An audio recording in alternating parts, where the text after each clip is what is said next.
हे त्रिपुरारी कैलाश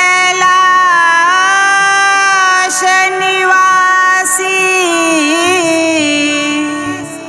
अबिया मिथिला धाम विद्यापति के आंगन में पीसी पियायब भांग।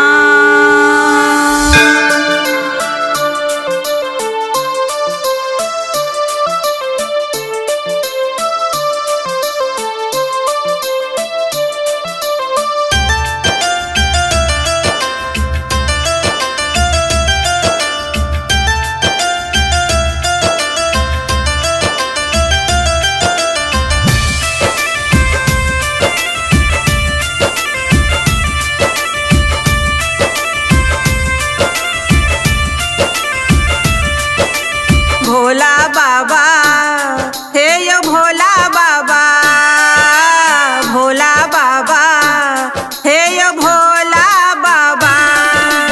बम बम महादेव शिव डमरू बाला, शिव डमरू बाला। खोल दियो हमर नसीबक ताला। भोला बाबा हे यो भोला बाबा, भोला बाबा यो भोला बाबा। बम बम महादेव शिव डमरू वाला, शिव डमरू वाला। खोल दियो हमर नसीबक ताला। भोला बाबा हे यो भोला बाबा, भोला बाबा यो भोला बाबा।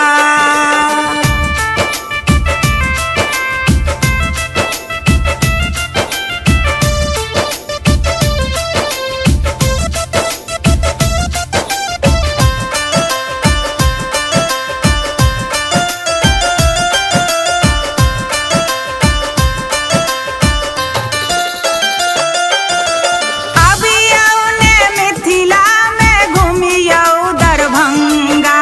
धोती देव कुर्ता देव और देव गमछा। भोला बाबा हे यो भोला बाबा, भोला बाबा यो भोला बाबा। अबियौ ने मिथिला में घूमियौ दरभंगा। धोती देव कुर्ता देव और देव गमछा। आकी पहिरब अहाँ बाघक छाला, हे यो बाघक छाला। खोल दियो हमर नसीबक ताला। भोला बाबा यो भोला बाबा, भोला बाबा यो भोला बाबा।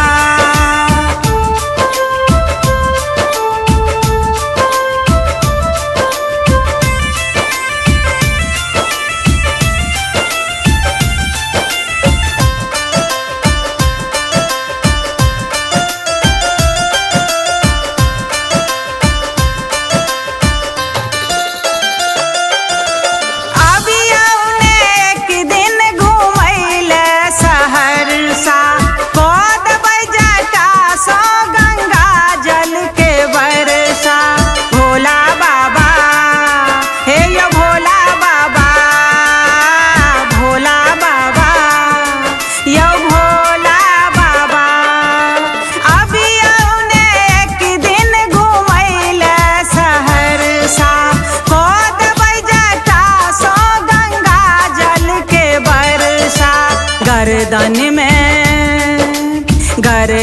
में लपटौने सर्पक माला, हे यो सर्पक माला।